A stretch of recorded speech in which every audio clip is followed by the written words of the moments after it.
এর কারণ কি, আমরা হুজুররা চাইলে তো বন্ধ করতে পারবো না। কেন? উপর আমরা হইলাম নামাজের ইমাম, কিন্তু সমাজের ইমাম হলো কিছু বাটপাট টাউটার জোসর, যারা সুদি কারবারি মুনাফা করি। তবে ঘুষ সব মাসে খায়, নাম পড়ে এক মাসের। সুদের ব্যবসা সবাই করে, ওই নাম পড়ে বেটায় ইউনুসে।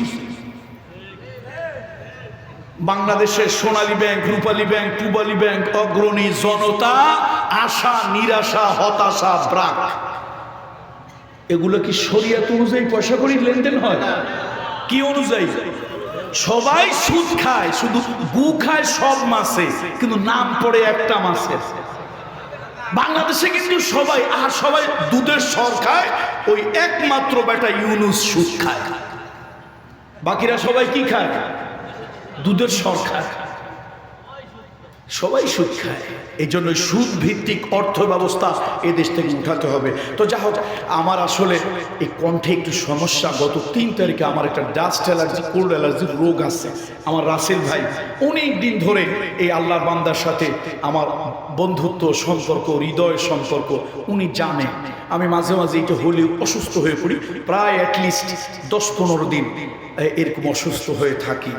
আল্লাহ তাআলা আমার ভাইকে, আমার সেই পুরান দিনের বন্ধু, আমার পুরান দিনের দিনী ভাই, অনেক কষ্টে ভাই ইসলামী আন্দোলন যারা করে, তারা যে কি পরিমাণে, আপনারা ঘরে ঘুমাইছেন 15টি বছর, অনেকেই স্ত্রীর গায়ে একটু হাত দিতে পারে নাই, একটু মেয়েটাকে কোলে বুকে জড়িয়ে নিতে থাকতে পারে নাই, ছেলেটার একটু চুমা দিয়ে আদর করতে পারে নাই। অনেক লোক কিন্তু রাতের পর রাত, দিনের পর দিন অন্যের ঘরে পালিয়ে পালিয়ে থেকেছে। এই যে কত কষ্টের, এই যে কত যন্ত্রণার। আমি আল্লাহর কাছে দোয়া করি, আল্লাহ এই কাজগুলি যারা করছে, হয় তাদেরকে হেদায়েত দাও, নাহলে এর থেকে 40 গুণ বেশি কষ্ট ওদেরকে দাও। প্রথম কিসের দোয়া করছি? হেদায়েতের দোয়া করছে। আল্লাহ চাইলে তো হেদায়েত দিতেও পারে নাকি? ওমর কি ইসলামের দরদি ছিল না বিরোধী ছিল? ওমর বলেন রাদিয়াল্লাহু তাআলা আনহু, বলেন রাদিয়াল্লাহু তাআলা আনহু, ইসলামের দরদি না ইসলামের বিরোধী? বিরোধী ছিল। ওরে আল্লাহ, স্বয়ং রাসূলুল্লাহকে হত্যা করার জন্য সাহস করে গেছিল। 2টা লোক ছিল বড় সাহসী মক্কায়, 2টা লোক খুব সাহসী ছিল। একজন হলেন সাইয়েদনা ওমর, আরেকজন হলেন আবু উবাইদা ইবনুল জাররাহ রাদিয়াল্লাহু তাআলা আনহু। বলেন একটু রাদিয়াল্লাহু তাআলা আনহু। খুব সাহসী ছিল, শিক্ষিত ছিল, সাহসী ছিল, কষ্ট সহিষ্ণু ছিল, তরবারি ধরতে জানতো, হুঙ্কার দিলে জমিন থরথর করে কাঁপত। এই মানুষগুলি খুব হুঙ্কারওয়ালা ছিল। সাইয়েদনা ওমর তো রাসূলুল্লাহকে কতল করার জন্য গিয়েছিল। শেষ পর্যন্ত নিজের কল্লাটা নবীজির কাছে গিয়া কয়, ইয়া রাসূলুল্লাহ, আমি তো ওমর ঘুরে গেছি, আপনার কল্লা নিতে আসছিলাম, এই না মাথা নিচে করে দিলাম, এখন আমার কল্লাটা আপনি নেন। আল্লাহু আকবার, আল্লাহু আকবার। এই জন্য প্রথম দোয়া করছি, আল্লাহ তাদেরকে কি দেন? এখন হেদায়েত নবীজি 2জনের জন্য দোয়া করছিল, আবু জাহাল, আবুল হাকাম, তার জন্য দোয়া করছিল, আর ওমর ইবনুল খাত্তাবের জন্য দোয়া করছিল। কয়জনের জন্য দোয়া করছে? কবুল কয়জনের জন্য হয়েছে? একজনের হয়েছে। নবীজি বলেছেন, আমার পরে আর নবী আসবে না, আমি আনা খাতামান নবিয়্যিন, আমি নবীদের সিলমোহর, সমাপনী, সমাপ্তি, আমার পরে আর পয়গম্বর আসবে না। যদি আল্লাহ তাআলা নবুয়তির সিলসিলাটা আমার পরেও রাখতেন, আর আমার পরে যে নবী হতো, লাকানা ওমর, কে হতো? আমার ওমর হতো। তাহলে নবীজিকে যিনি হত্যা করতে গেলেন, আল্লাহ নবীজি তার সম্পর্কে ঘোষণা দিল, আমার পরে নবী হলে কে হতো? ওমর হতো। এই জন্য যারা কষ্ট দিছে আলেম ওলামাদেরকে, দেখেন না, পরিমণি বিবাহ হয়েছে পরে, বিবাহ হয়েছে কিন্তু পেটে বাচ্চা আসছে আগে। এই বদমাইশগুলি, দেশের বদমাইশগুলি একবারও জিজ্ঞাসা করে না, এ মহিলা, তোর বিয়ে হইল পরে, বাচ্চা পেটে আগে ঢুকলো কেমনে? কেউ প্রশ্ন করে নাই। মামুনুল হক মেয়ে নিয়ে গেছে রিসোর্টে, আরে আলেম মানুষ, বউ তো 3টা 4টা হইতে পারে, 5টা হইলে না দোষ। আল্লাহ বিয়ে করতে বলছে, শুরু করছে আল্লাহ 2 দিয়া, মাসনা ওয়া সুলাসা ওয়া রুবা ফাইন খিফতুম আল্লাহ তা'দিলু ফাওয়াহিদাতান। আল্লাহ বিবাহ শুরু করছে কয়টা দিয়া? এই মহিলারা শুনলে কয় কান সারছে, এই হুজুর আর দাওয়াত দেওয়া যাবে না। আল্লাহ বিবাহ শুরুই করছে দুইটা দিয়ে, বিয়ে করো দুইটা।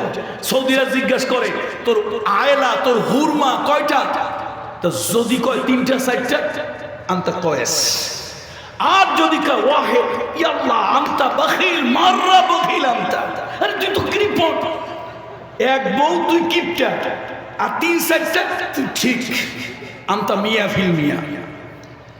তো আল্লাহ বিবাহ করতে বলছেন কয়টা, দুইটা, না হইলে তিনটা, না হইলে চারটা। তবে যদি ভয় পাও স্ত্রীদের ভিতরে সমতা, তাদের অধিকার, তাদের হক, তাদের রাইটস এগুলি আদায় করতে পারবে না, ফাওয়াহিদাতা, তাহলে আও মা মালাকাত আইমানুকুম, না হলে তাও যদি না পারো, টাকা নাই পয়সা নাই, ফুটানগিরি দেখাইয়া বিয়ে করিও না, তোমার অধীনস্থ দাসী থাকলে ওটাকেই তুমি বিবি হিসেবে গ্রহণ করো।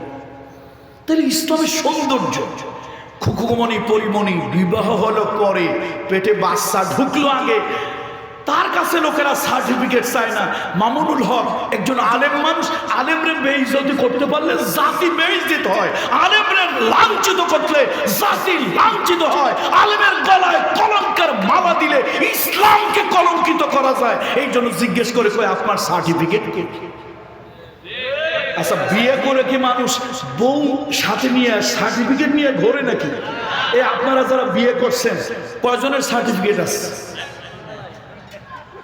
কয়জনের আছে?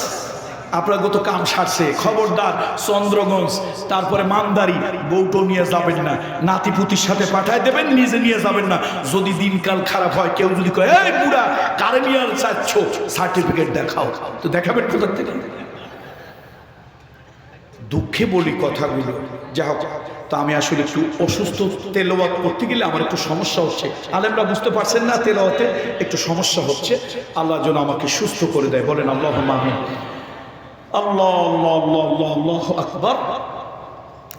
তেলাওয়াত একটু আল্লাহ না করুক লাহানে জলি অথবা খুফি হতে পারে, আল্লাহ না করুক, হইলে ওজরের মাসলা নাই, ভুল ধরবেন না। কোরআনুল কারীমের তৃতীয় সূরা, সূরার নাম হলো আলে ইমরান। আলে ইমরান তৃতীয় সূরা। এই সূরা 185 নম্বর আয়াতে কারিমা।